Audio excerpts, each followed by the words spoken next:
Sejam bem-vindos mais uma vez ao nosso canal, aqui quem fala é o Davi e hoje o tema tá de lascar. A polêmica PEC 241 que já foi aprovada na Câmara dos Vereadores em primeiro turno por 366 votos favoráveis e 111 contras. Na votação do segundo turno o resultado não foi muito diferente, ela teve 359 votos favoráveis contra 116. Essa burocracia toda é por se tratar de um projeto que altera a Constituição Federal, o que já é um mau sinal para todos nós. Para que a lei siga adiante, exige-se a aprovação em duas votações na Câmara. Ela precisa ter o apoio de pelo menos 308 dos 513 deputados. Depois, duas votações no Senado, com apoio ao menos de 49 dos 81 senadores. Se é aprovado também no Senado, o projeto segue em sessão de Congresso Nacional e não precisa nem da aprovação do Presidente da República para entrar em vigor. Mas o que será que essa PEC realmente representa? Por que tantos estudantes estão protestando ao mesmo tempo? Para saber essas e mais respostas, pegue agora sua banana com leite em pó e açúcar e vamos iniciar o nosso quadro.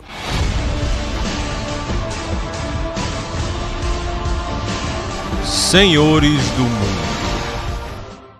Diversas escolas foram tomadas por protestos em vários lugares do Brasil. A mídia chamou eles de invasores de escola.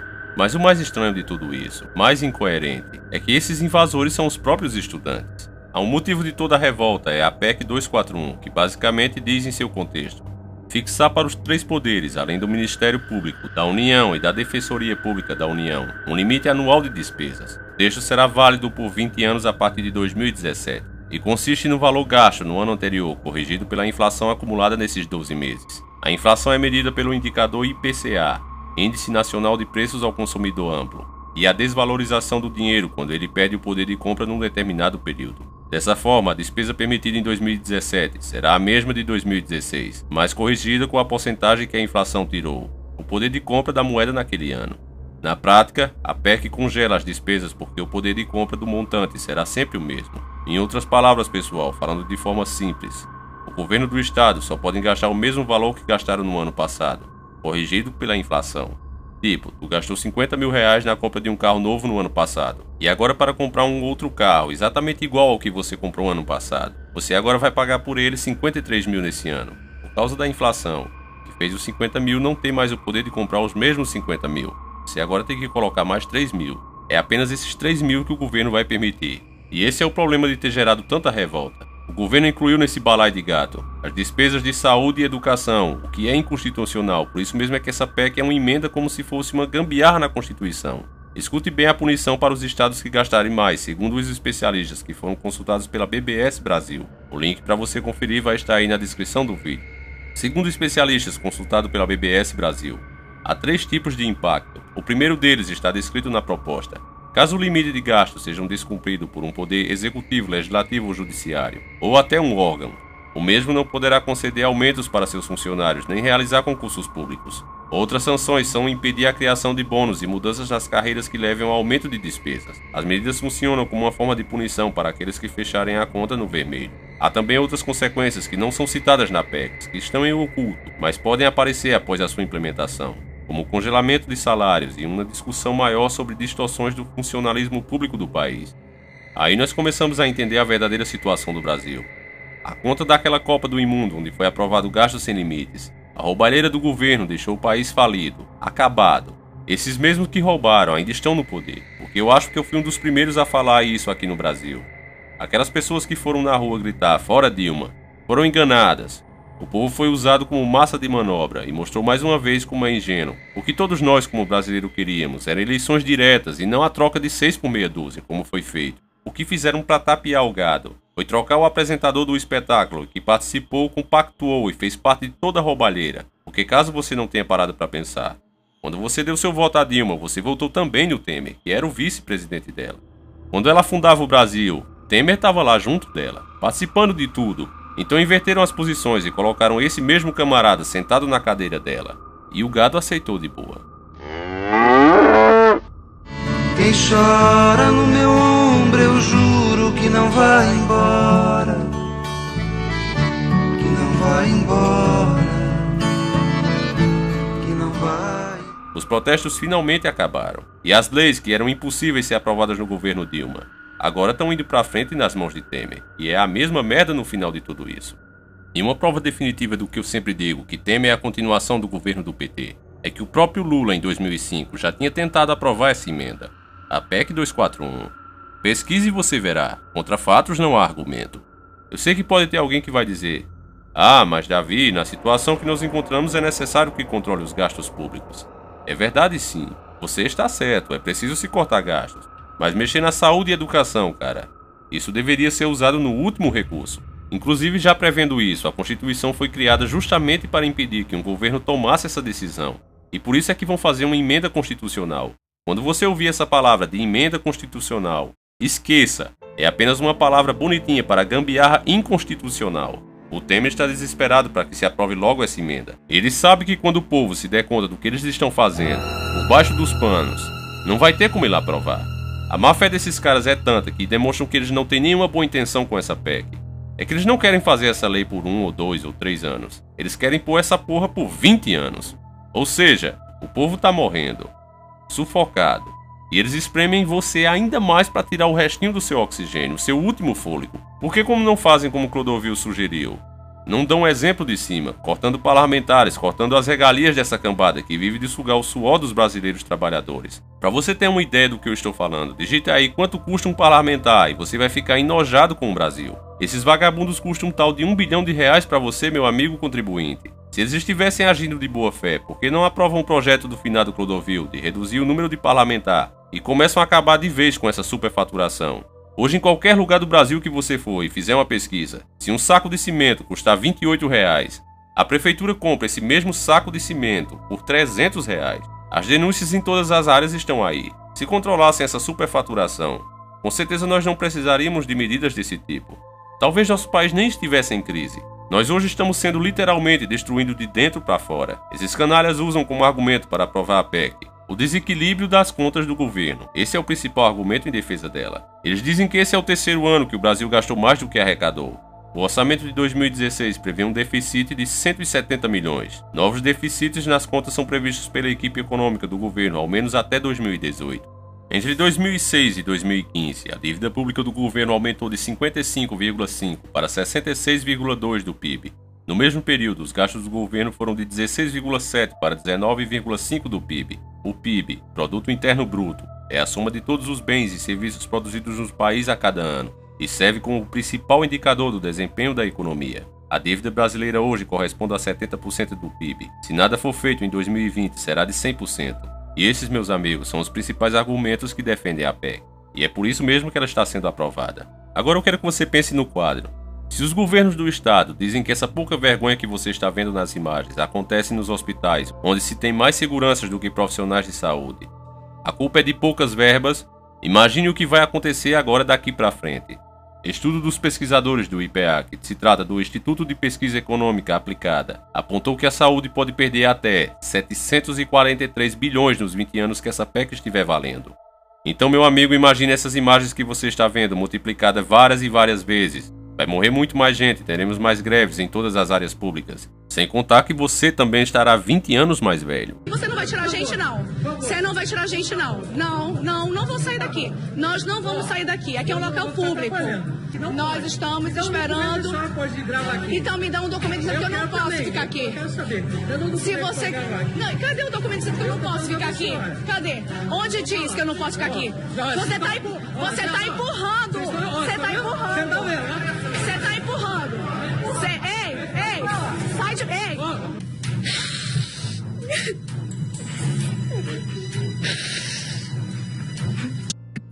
E só em ouvir eu falar o que vocês estão passando, vem as lágrimas, né, meu amigo? Não é fácil.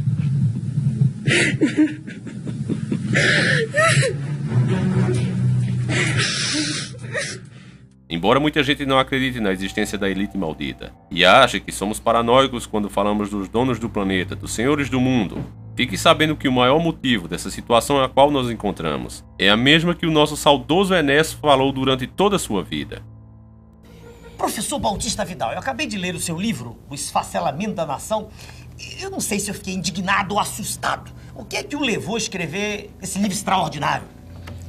Eu não entendia, doutor Enéas, como é que um país mais rico do planeta, potencialmente rico, tinha seu povo na miséria. e a nação inviabilizada no seu futuro. Então eu resolvi fazer uma análise global das políticas que levaram a isso e terminei constatando que elas têm origem externa e elas fazem parte de um conjunto harmônico que leva necessariamente ao desastre. Por exemplo, nós produzimos hoje, apenas com 13% do território, alimentos para alimentar 500 milhões de pessoas. Nós somos apenas 145 milhões e temos 30 milhões submetidos ao genocídio da fome. Nós estamos matando 1.600 crianças por dia de fome, todos os dias. Genocídio mesmo. Todos os A dias. que o senhor atribui isso, professor? Quer dizer, como é que nós chegamos a isso? Isto, como eu falei, é resultado de um processo que foi se montando ao lado do tempo, de políticas vindas, em geral, de fora e com a conivência da nossa classe dirigente servil e que está levando... Exemplifique. Desculpe, para os nossos telespectadores, tem exemplos concretos. Vamos tomar no campo econômico. Isso. Por exemplo, o Brasil detém praticamente um monopólio do quartzo de primeira qualidade do planeta Terra. O quartzo é uma matéria-prima essencial para todas as atividades do campo eletrônico, microcircuitos, circuitos integrados, computadores. Nós vendemos esse quartzo, que nós já temos um monopólio mundial, por 40 centavos de dólar e depois, quer dizer, compramos o mesmo quartzo empacotado por 3.405 mil dólares.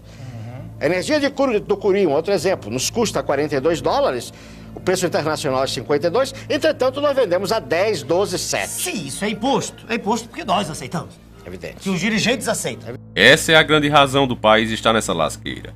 Nós pagamos juros em cima de juros, privatizamos muitos bens do Brasil. Eles querem ainda privatizar mais com a desculpa de diminuir as dívidas do país. E essa dívida é impagável, porque estamos falando de um monstro devorador que nunca fica saciado.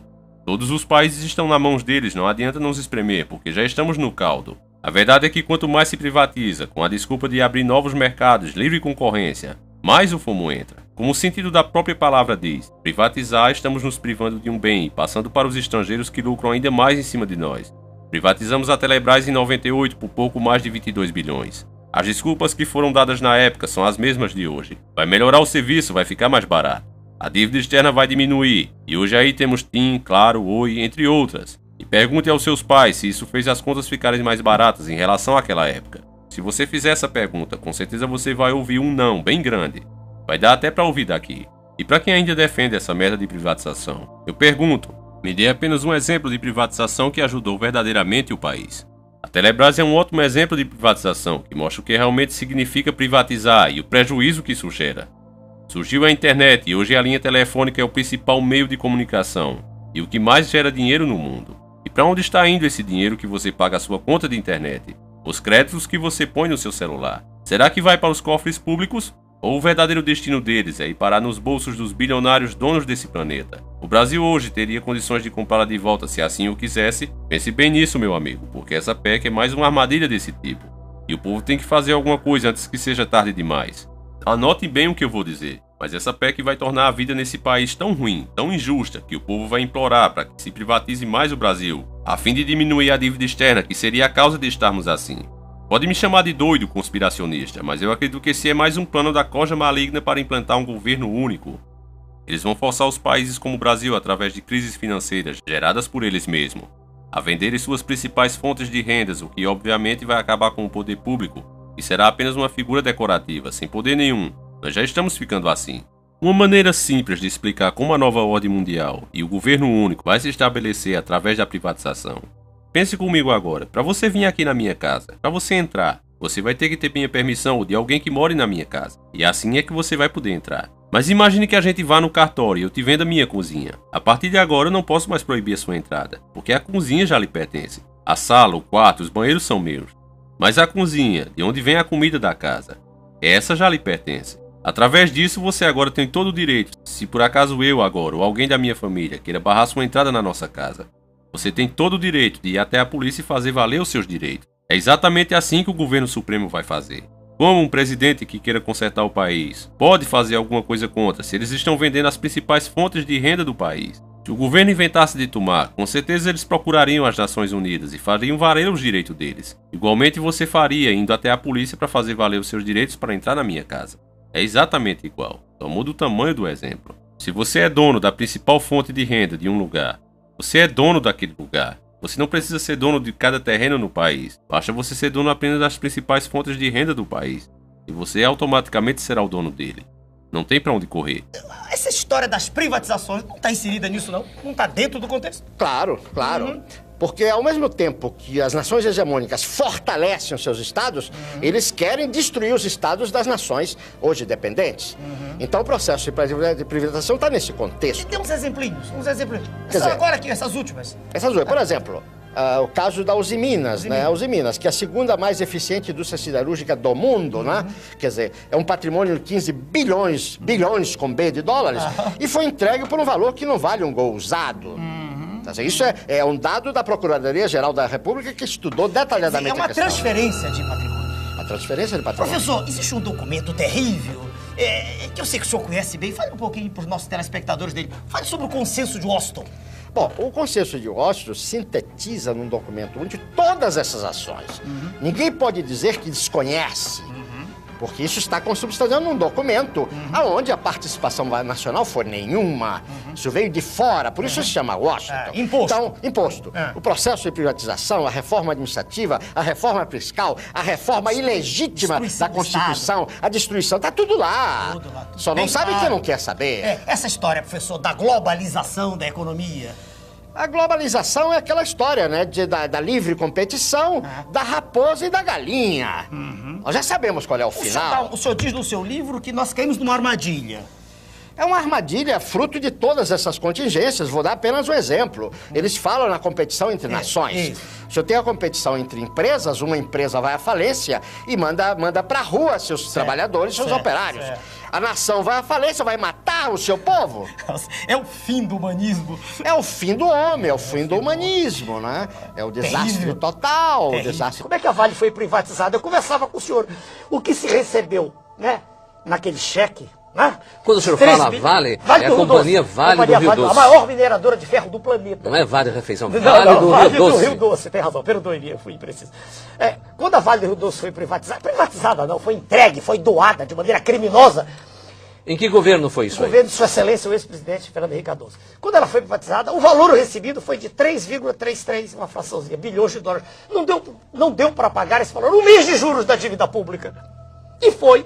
E de maneira criminosa ela foi entregue, né? Interessante, telespectador, que anualmente a gente examina os balanços dessas empresas privatizadas e os balanços apresentam lucros líquidos bilionários. A Vale do Rio Doce, por ano, tem lucro líquido de 10 bilhões de reais, sendo, aliás, uma das ações também muito disputadas no estrangeiro. Se o senhor me permite, ninguém diz que o valor dela era superior a 1,5 trilhão. Ninguém diz isso. Ela foi doada. Essa é a questão. Quem estava por trás? Vamos dizer, quem estava por trás eram grupos multinacionais poderosíssimos. Haja vista a presença do senhor George Soros.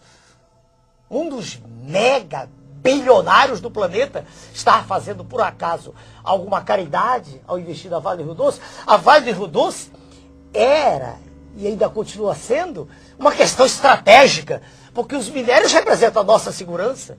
Quando ele compra a Vale, isso fica para o próximo bloco, eu sei se o senhor vai já falar, ele está comprando ativos reais, e não ativos financeiros, moeda falsa, ele está comprando riqueza real. Então, pelas suas explicações, a Vale do Rio Doce, ela não foi privatizada, foi expropriada. Exatamente. Vendeu-se o controle, porque ela não foi vendida, o que se vendeu foi o controle das ações, né? Uma parte pequena, mas quem comprou passou a ter o direito de dizer o que explora, quando explora, para onde manda e por quanto. Então o seu lucro também, que é astronômico, está sendo repassado para o estrangeiro? Claro. Deputado. É capital internacional, é o poder mundial, a poderância das riquezas dos países ditos em desenvolvimento. Nós somos, na verdade, perdoe o senhor, perdoe os telespectadores, os colegas que estão participando, nós somos uma colônia gigantesca.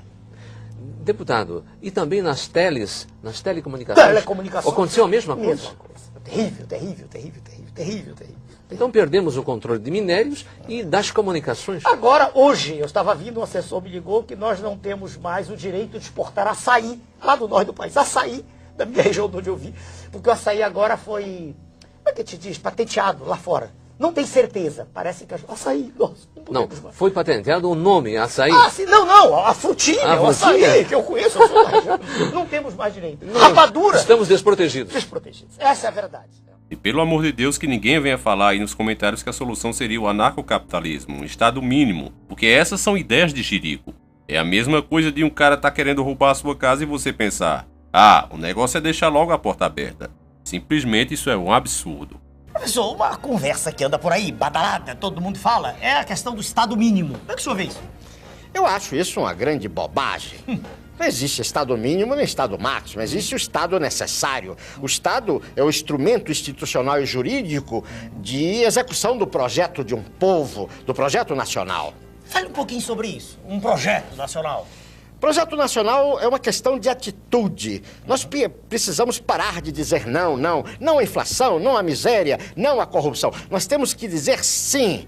Sim ao pleno emprego, sim à produção das nossas riquezas, ao progresso da agricultura, da indústria, da educação, da tecnologia. O oposto que está aí, né, professor? Exatamente o oposto que está aí. Exatamente o oposto. Agora voltando especificamente à PEC, lembre-se que a mídia manipuladora, sabendo como nós brasileiros não aguentamos mais os discursos e ações esquerdistas, que vem literalmente adiantando a agenda global e acabando com o país antes do tempo, aproveitou-se para mais uma vez manipular a situação a favor do sistema. Muita gente viu vídeos como esse, onde estudantes foram ridicularizados por falta de conhecimento técnico. O que tem a PEC 241? Acreditamos que a PEC 241, ela é prejudicial à educação pública e à saúde pública, porque Você tem conhecimento da PEC 241? Sim, a gente estudou a PEC 241, estudou que ela vai congelar os investimentos da saúde e educação durante 20 anos, e isso vai prejudicar o crescimento, a expansão e até mesmo daqui os 20 anos a manutenção do nosso campus e, enfim, de toda a educação pública e da saúde pública também. O quanto é investido hoje aqui para o IFSC? Eu não tenho conhecimento de quanto é investido hoje no IFSC, mas a gente sabe Então, como que você sabe que vai congelar, a PEC 241 vai congelar esse investimento para vocês em 20 anos? Porque ela garante que não vai ser investido mais do que mais do que reposição da inflação durante esses 20 anos, e então vai atrapalhar... Quanto foi a inflação desse ano? Eu não sei.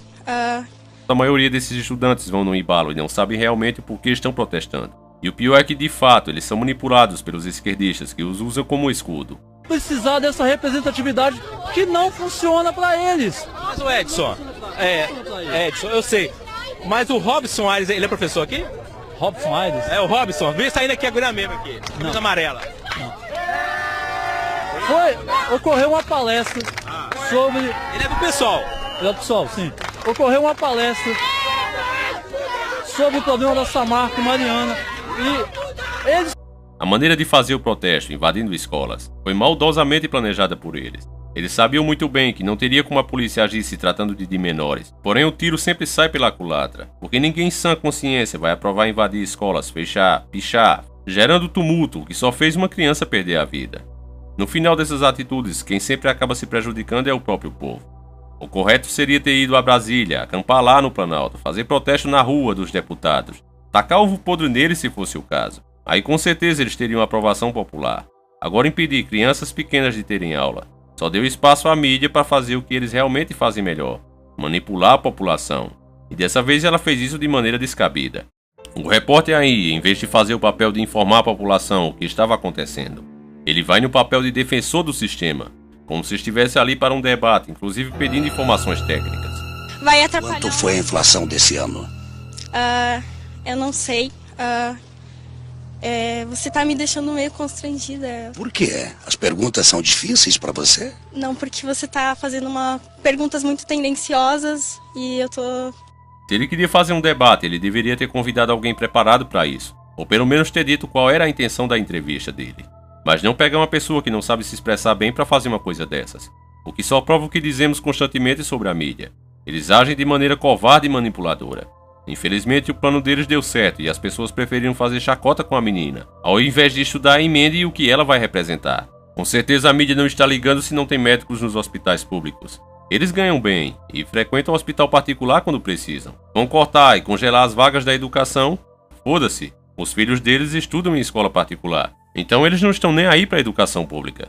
Agora finalmente chegou a hora de eu falar a parte mais polêmica do vídeo, que provavelmente trouxe você que não é inscrito até esse canal. O porquê Bolsonaro não é um mito.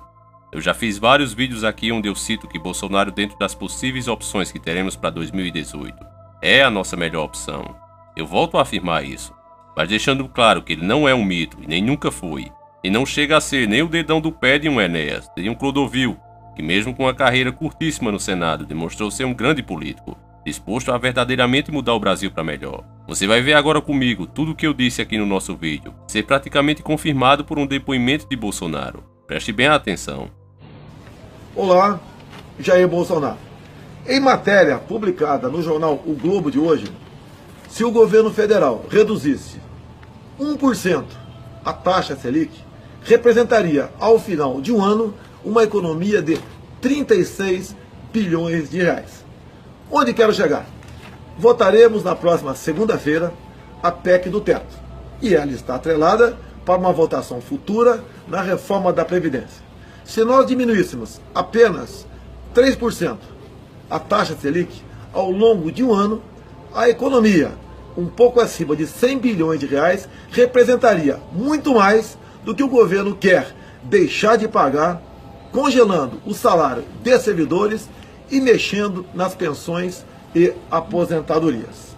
A grande injustiça que o governo faz no momento é exatamente a classe, a categoria que sempre esteve ao lado do Brasil e esteve, por ocasião do impeachment, ao lado de Michel Temer, visando, obviamente, a legalidade, é a mais prejudicada. Um jovem formado pela Academia Militar das Agulhas Negras, pela Escola Naval ou pela Academia da Força Aérea, começa ganhando pouco mais de 7 mil reais por mês. Enquanto que o seu equivalente, os da carreira típica de Estado, começam, no mínimo, com 15 mil reais. O que faz com que o final da nossa carreira seja exatamente o equivalente ao início da carreira típica de Estado.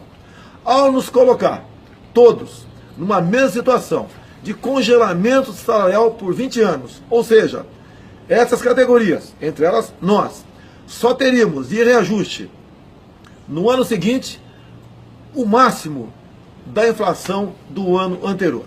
Nós não temos gordura para queimar.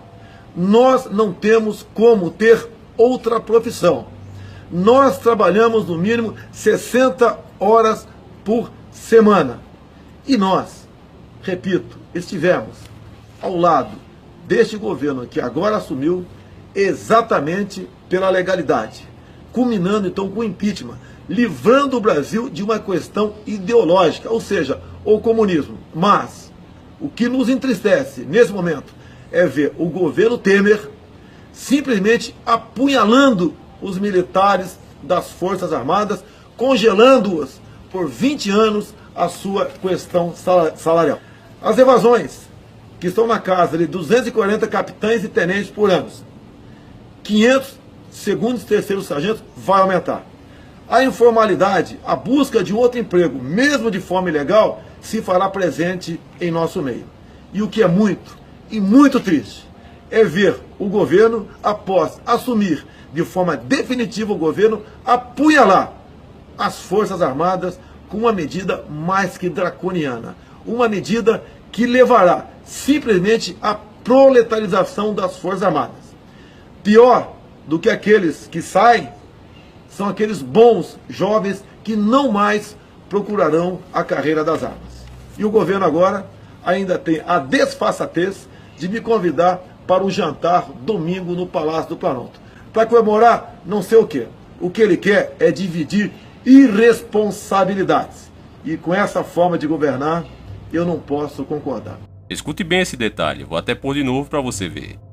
E o governo agora ainda tem a desfaçatez de me convidar para um jantar domingo no Palácio do Planalto.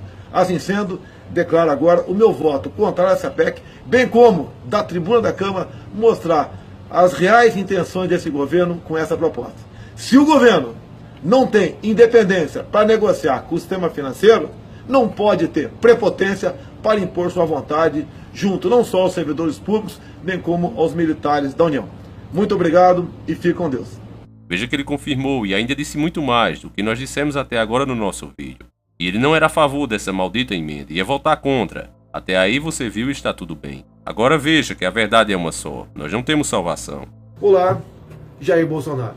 Nesta manhã estive com vários ministros do governo Temer, bem como com algumas autoridades militares.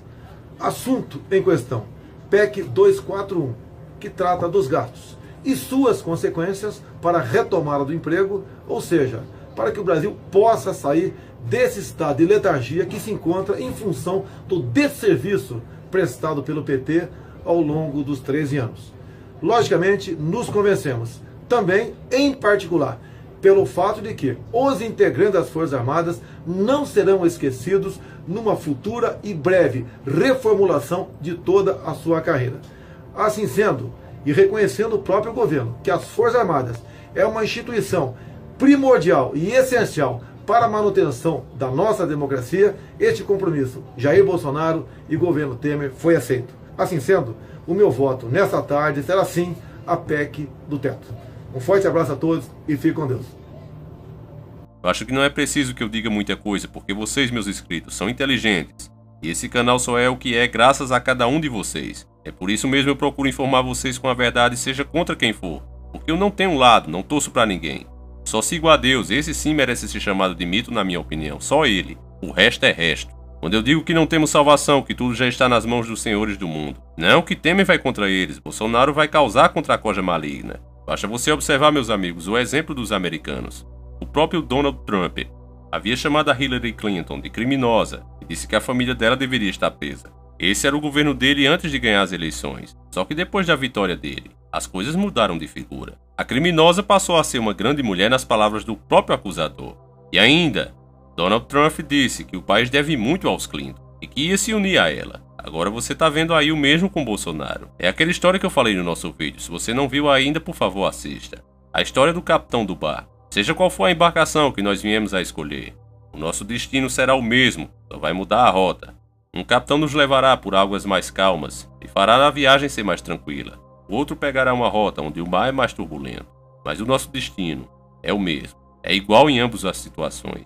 Eu quero que você entenda bem isso, meu amigo, e nunca mais chame Bolsonaro de mito ou qualquer um que venha aparecer, porque nenhum deles é mito. Eu só irei votar em Bolsonaro apenas porque os políticos que vão concorrer com ele, e possivelmente vão concorrer com ele, são pior do que ele. Só isso e mais nada. Essa é a minha opinião, você não é obrigado a concordar. Minha intenção aqui, meus bons amigos inscritos, é treinar você para perceber esse tipo de coisa, para que você não seja só mais um alienado pela rede. Questione, não se detenha nunca aos fatos apresentados aqui. Veja o que realmente representa a luta de ambas as partes. O quadro em geral, não só os indivíduos que estão discutindo ali e tentando manipular você. Eu sei muito bem que para mudar alguma coisa nessa maldita agenda global, só mesmo com intervenção divina. Mas se pelo menos a cada dia nós conseguimos despertar mais uma pessoa da Matrix, se ela conseguir enxergar o que está acontecendo, nós já teremos feito muito pelo mundo e por nós mesmos. Diga não à PEC 241. Seja a esquerda que defenda, seja a direita. Nós estamos nessa por um país melhor, não importando quem o faça, se for o melhor e mais próximo do que Deus quer para todos nós. Se você ficou um pouco abatido com essa mudança de Bolsonaro e gostaria de saber o que vai acontecer, e se você realmente deve perder a fé, escute essas palavras e renove a sua força. Professor, a que é que o senhor atribui essa passividade da sociedade brasileira? Tudo sendo destruído, como diz aquele conhecido nosso, seu soberano, economia de cemitério, e a gente não vê uma manifestação gigantesca. A que é que o senhor atribui isso? O nosso povo é a grande vítima, não é verdade? Agora, o nosso povo tem uma máquina terrível, que é a mídia, que condiciona o seu pensamento. A mídia mente, a mídia quer dizer, distorce, a mídia retira a nossa... Nós vamos entrar no primeiro mundo. Diz que a mídia destrói a nossa autoestima, faz que nós não nos amemos a nós mesmos, destrói o conceito de nação, a coisa de família. Professor, o nosso tempo está chegando. Uma coisinha de que eu quero que o senhor fale. Isso é irreversível ou é reversível, professor? Tonelli, ou não, Esperança? Enquanto houver um brasileiro vivo, nós vamos lutar. E vamos fazer história. Essa questão do fim da história. Enquanto houver um brasileiro vivo, nós vamos lutar e vamos resgatar tudo isso. E vamos fazer da nossa Terra o maior país do planeta. Vamos fazer a maior civilização que o homem já viu sobre a Terra. Professor, muito obrigado pela sua presença no nosso programa. Obrigado. Esse vídeo acaba aqui. Nos encontraremos de novo, se Deus quiser, na próxima semana, na madrugada de sábado para domingo, exatamente às 0 horas, horário de Brasília. Não deixe de compartilhar, de deixar o seu like, de mostrar para mais um amigo. Vamos juntos trazer mais um para a nossa família. Um abraço a todos e que o nosso Salvador proteja e guie você durante toda a semana. Sempre encarando o sobrenatural. Os meus